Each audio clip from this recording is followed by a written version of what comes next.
हरियाणा में भारतीय जनता पार्टी की सरकार ने मानो हरियाणा के युवाओं को बर्बाद करने का ठेका ले लिया है।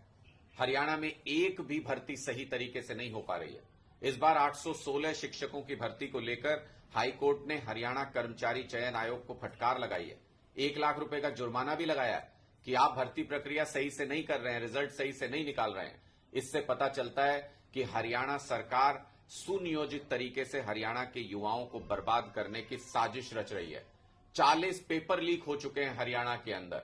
अगर आप देखें, कोई भी परीक्षा सही ढंग से हरियाणा सरकार, हरियाणा कर्मचारी चयन आयोग नहीं करवा पा रहा है। जिन परीक्षाओं में पेपर लीक हो जाते हैं उनमें बच्चों का भविष्य बर्बाद। जो नौकरियां दी जा रही हैं उसके बाद एडवर्टीजमेंट वापस ले ली जाती है, बच्चों का भविष्य बर्बाद। अगर क्लास 4 के लिए भी कोई वैकेंसी निकलती है तो लाखों युवा उसके लिए अप्लाई करते हैं, जिसमें पीएचडी भी होते हैं, मास्टर्स भी होते हैं। इतनी बुरी हालत बेरोजगारी की हरियाणा के अंदर कर दी है खट्टर सरकार ने। देश में नंबर 1 हरियाणा हो गया है बेरोजगारी में। ऐसी हालत युवाओं के रोजगार की खट्टर सरकार ने कर दी है। दूसरी तरफ अगर आप देखें, अगर 2 लाख सरकारी पद खाली हैं हरियाणा सरकार के अंदर, 2 लाख, 25 लाख युवा बेरोजगार हैं हरियाणा के अंदर।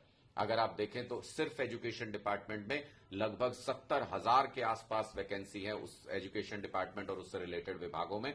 अगर 4500 असिस्टेंट प्रोफेसर की पोस्ट खाली है, 30,000 से ज्यादा स्कूलों के अंदर पोस्ट खाली है। आप अगर देखें तो पूरे हरियाणा को एक सुनियोजित तरीके से हरियाणा के युवाओं को बर्बाद कर दिया भारतीय जनता पार्टी ने। जब एक युवा ने मुख्यमंत्री जी से सवाल पूछा कि मुख्यमंत्री जी रोजगार दे दीजिए, हमें नौकरी चाहिए, तो मुख्यमंत्री जी कहते हैं कि सब्जी बेच लीजिए आप, वो भी एक रोजगार है। मुझे लानत है ऐसी सरकार पर, लानत है ऐसे मुख्यमंत्री पर जो युवाओं के रोजगार मांगने पर उनको सब्जी बेचने की सलाह देता है। 2 लाख सरकारी नौकरी देकर के युवाओं का भविष्य बना सकते हैं खट्टर साहब। आप और भी रोजगार के अवसर पैदा कर सकते हैं। सरकारी नौकरी तो भूल जाइए। इस वक्त जो भारतीय जनता पार्टी की सरकार है हरियाणा में, उसने टेम्परेरी जॉब्स के लिए कहा कि 60,000 टेम्परेरी जॉब देंगे, तो 13 लाख आवेदन पूरे हरियाणा से उस टेम्परेरी जॉब के लिए आ गए। ये हालत आज के दिन में हरियाणा में बेरोजगारी की है।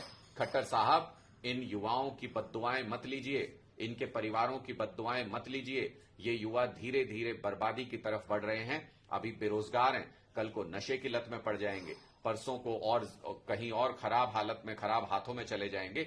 इसलिए मेरा आपसे निवेदन है कि युवाओं की पुकार सुनिए और हरियाणा के युवाओं के लिए रोजगार उपलब्ध कराइए, वरना आम आदमी की सरकार आ रही है। आम आदमी की सरकार आते ही 2 लाख सरकारी नौकरी तुरंत निकालेंगे और लाखों रोजगार का बंदोबस्त हरियाणा के युवाओं के लिए करेंगे।